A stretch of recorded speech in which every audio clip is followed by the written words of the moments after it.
Now, in this video today, guys, I want to talk about the concept and truth of sin in relation to ourselves, in relation to our connection to God, in relation to the building of societies and our collective reality that we all fundamentally live within.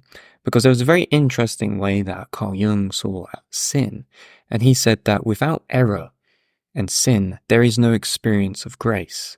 That is, no union of God and man. Which is very interesting because he's basically saying here that without the understanding that we commit error, without the understanding that we commit sin, we can never develop or experience grace. We can never experience the grace of God, because how do we experience the grace of God? Through faith, but also through humility. We need to be humble. And the only way we can be humble is by understanding that we sin, that we do things wrong, that we are not always the best versions of ourselves.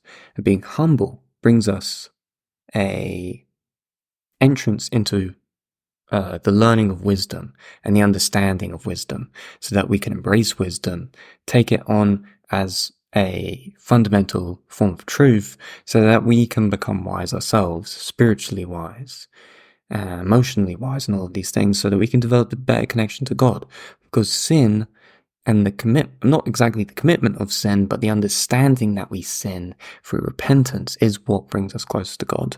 Because we know that we can always improve, and that we are fundamentally taking a stance of humility at first basis with ourselves and our relationship and union with God. So let me just go over what I recently wrote on this. So the way to a good life is to live life based on principle and virtue.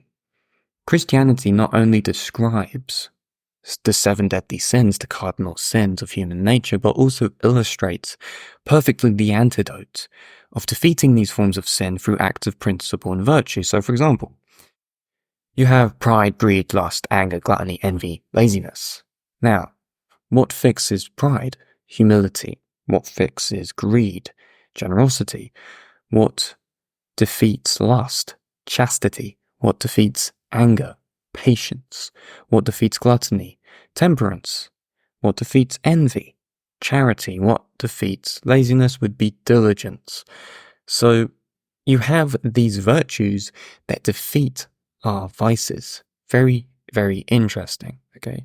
Now, nevertheless, the nature of sin and its forms run even deeper than this, which I'll get into right now through what is called the 7 social sins. So we could say that the 7 cardinal sins are of battles we deal with within the personal subjective world of our own existence throughout our lives. But separate to this are the 7 social sins. The 7 social sins are those which are committed in relation to social enterprise, in relation to social convention, which can undermine the integrity of innovation and the integrity of societal pursuit on a collective level.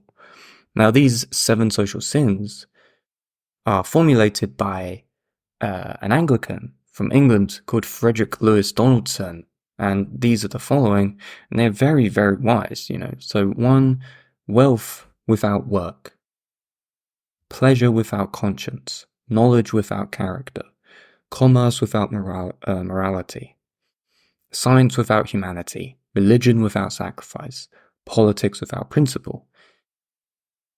Now, Donaldson's list of the 7 social sins does not stand in simple contrast to the 7 deadly sins of Catholicism or Christianity. The latter are not merely individual transgressions. The 2 lists are related in a very complex way, where they're interwoven, because each social sin recalls how our sinfulness produces a certain without, which infects a major sphere of human existence. When it comes to human existence, social existence, stuff like wealth, pleasure, knowledge, commerce, science, religion, politics, so that it opposes human flourishing fundamentally when we commit one of these social sins. However valuable each of these spheres may be, none remains safe from the possibility of cheapening and corruption when sin is applied to them. We misuse these lists sometimes when it comes to sin, and apply them simply to criticize other people, which is not correct, and not to examine ourselves when we think of sin, which is what a lot of people do through projection and stuff like this, because we should always examine ourselves through sin first and foremost, because it's our own salvation that we're dealing with as well, right? And our own repentance and our own self-improvement, fundamentally. But both lists like this help us recognize that all of us are trapped in sin and can be raised to genuine life only through the grace and mercy of God. Reflection on both of these lists is a very worthwhile practice, and I'd really recommend it that you check these out. Like, obviously we all know the cardinal sins, but social sins, very, very important.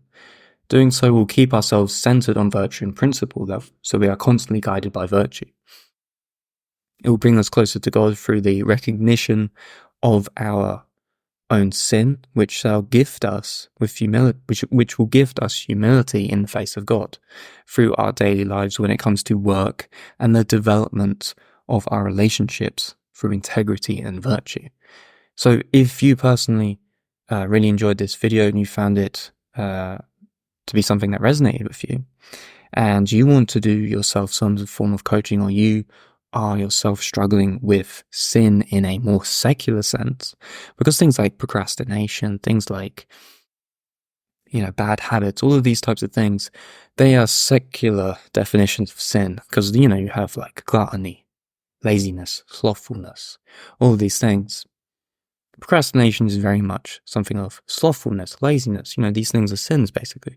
So if you're dealing with any of these types of things and you want to find ways to improve yourself and find techniques to overcome any of these hurdles that you are struggling with, then book in a free one-on-one consultation call with me, which will be a discovery call. We can have a chat, see how I can apply the psychological methods that I use and techniques for you to overcome some of these issues you may be struggling with. And of course, if you enjoyed this video, make sure to give it a like, comment your thoughts down below. You can download my free individuation mini course and sign up to my newsletter where I put stuff out every week.